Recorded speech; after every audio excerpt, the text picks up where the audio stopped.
I want to ask you a small favor. Just pause for a second, take one slow, deep breath in and out. You good? Awesome. Because what I'm about to share isn't another pep talk about waking up at 4 a.m. to conquer the world. It's not about grinding harder, squeezing every second out of the day, or hacking your way to peak productivity. This is about something your soul has probably been craving for a long time. Ready? You need to learn how to really rest. I'm not talking about flopping on the couch while your brain keeps racing a million miles an hour. Not watching Netflix with one eye on your phone, calling that relaxing. I'm talking about deep, intentional rest, the kind that actually recharges you, sharpens your mind, brings back your clarity and strength, the kind that makes you dangerous again. Yeah, you heard that right. Real rest makes you dangerous. Somewhere along the way, we bought into this lie that rest equals laziness. If you're not constantly producing, building, proving, achieving, you're falling behind. So now most of us rest like criminals. Guilty, sneaky, always on alert. Lying in bed but one eye on notifications. Taking a break but still checking email. Binge watching shows we don't even like while our brains keep nagging us that we should be doing something useful. That's not rest. That's self-punishment. True rest isn't just stopping work. It's giving yourself permission to let peace come back in. It's letting your nervous system finally come down from red alert. It's creating space in your mind so you can remember who you are beyond all the responsibilities and to-do lists. I've been there. Completely burned out, wound up tighter than a drum, pulling 12-hour days like it was nothing, and then when I finally crashed into bed at night, I'd dream I was still at the damn office, still working. It was straight up horrifying. That's not rest, that's your brain screaming for help. Let me tell you a story I really love. Two woodcutters are competing to chop as much wood as possible from morning till night. The young one swings his axe non-stop, determined to outwork everyone.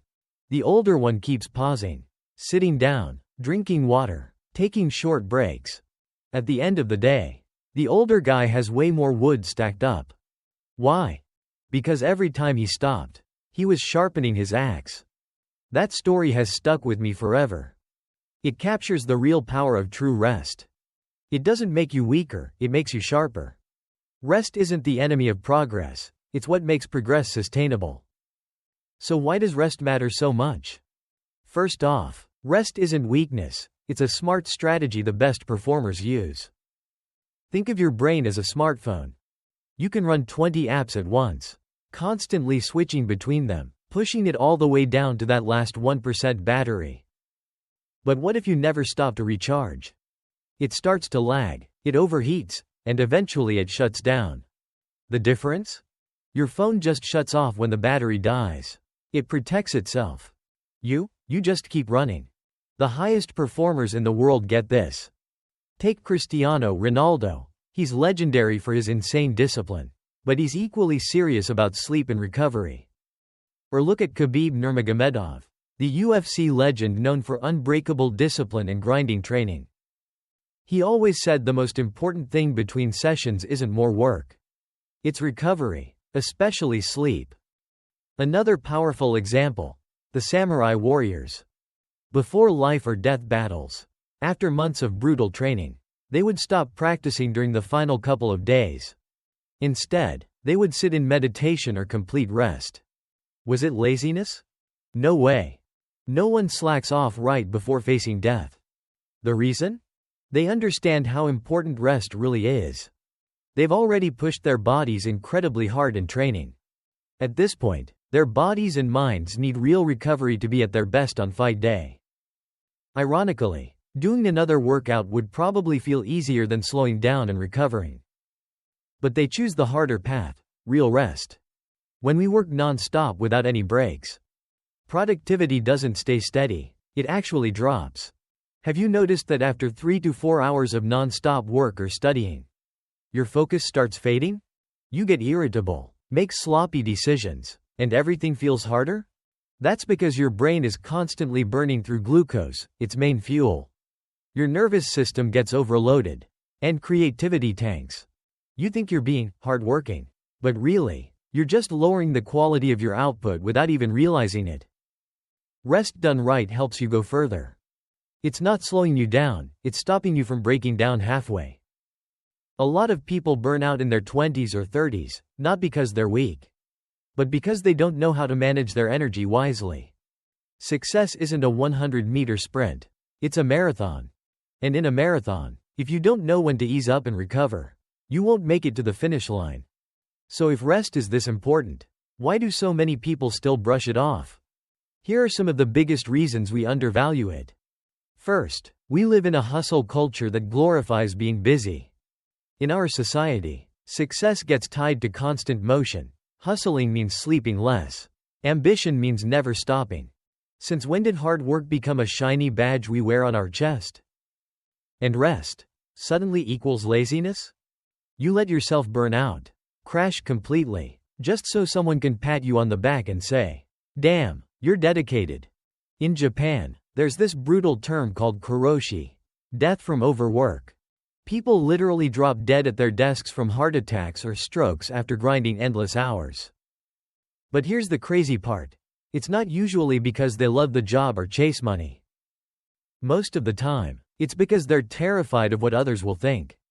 They can't handle the group pressure, the social stigma of not pulling your weight, or looking like the slacker who leaves on time.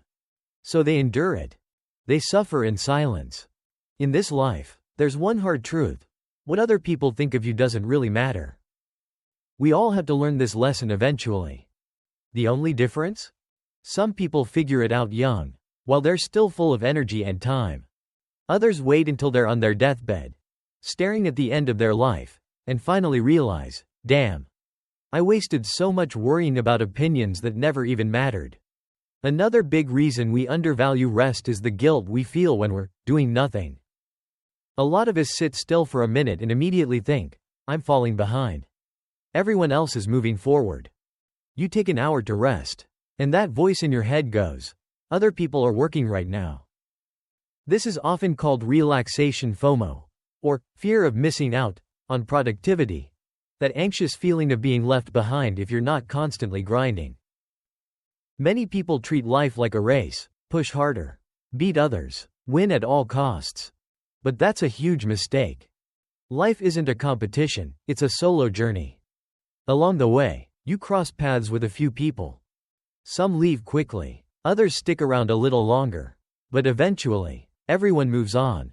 And on that journey, it's not just about work.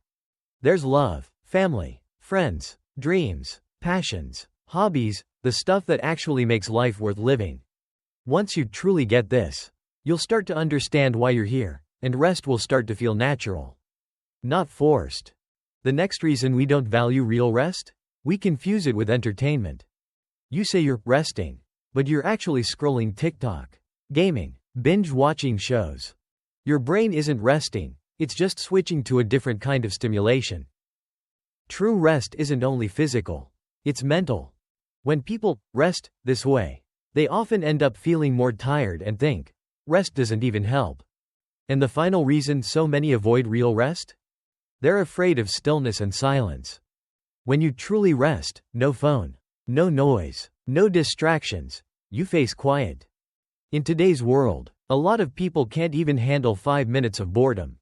They've become hooked on cheap dopamine from social media. It makes sitting still feel unbearable. Another layer, deep down, many fear facing inner emptiness. If someone hasn't figured out the meaning or purpose in their life, their inner world feels hollow. So they keep filling it with activity, noise, anything to avoid that void. Now, let me share a personal story with you. This is something I went through myself, but I believe a lot of people will see parts of themselves in it. Back when I was in school, I was a total bookworm. My entire youth basically revolved around studying. In high school, I often slept only 4 to 5 hours a night.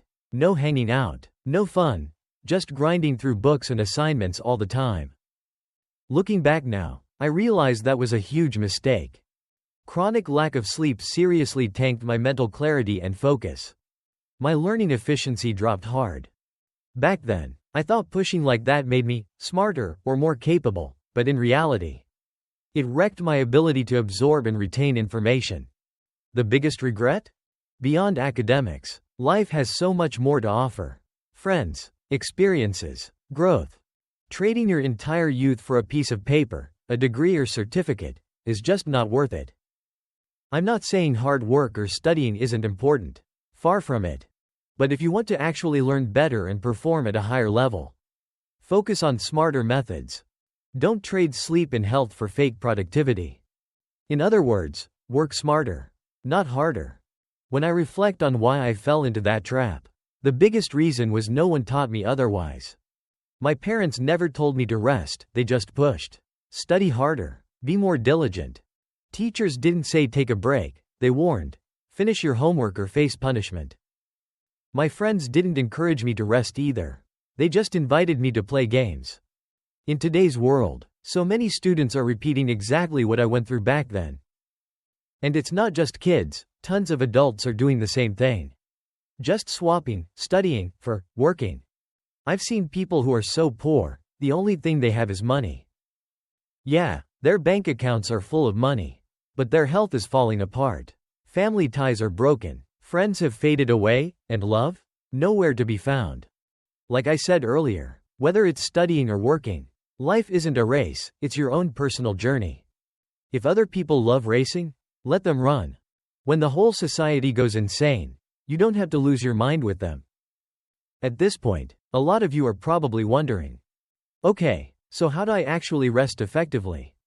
The real question is, how do you actually start valuing rest? The methods are actually surprisingly simple. At its core, real rest is about relaxation and stillness. When you let your body soften, your mind quiets down, and you actually feel that inner calm, that's rest. You can rest by going for a walk without popping in a podcast or music, just you and your thoughts. Eat your meal without looking at your phone. Meditating, doing yoga, getting a full 8 hours of sleep every night. And especially, taking a solid 30-minute power nap during the day. One super effective method you can start right now. Set a repeating alarm. Every 30 minutes or an hour of focused work, give yourself 5 to 10 minutes to break. During that break, try the 4-6-8 breathing technique. Inhale quietly through your nose for 4 seconds. Hold your breath for 6 seconds. Exhale completely through your mouth for 8 seconds.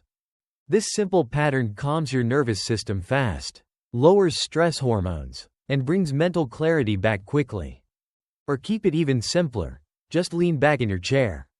Let your body go loose. Close your eyes if you can, and gently notice your breath and the sensations in your body. No forcing, no judging, just observing. Rest is an active choice. Make it a daily habit.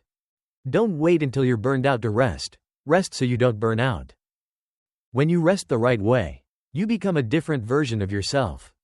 Stronger, sharper, more present, more dangerous. Dangerous to burnout. Dangerous to people pleasing. Dangerous to fear. Because your worth was never tied to how exhausted you can make yourself look. So sharpen that axe again. Step back when you need to. Protect your energy like it's the most valuable thing you own. Because it is.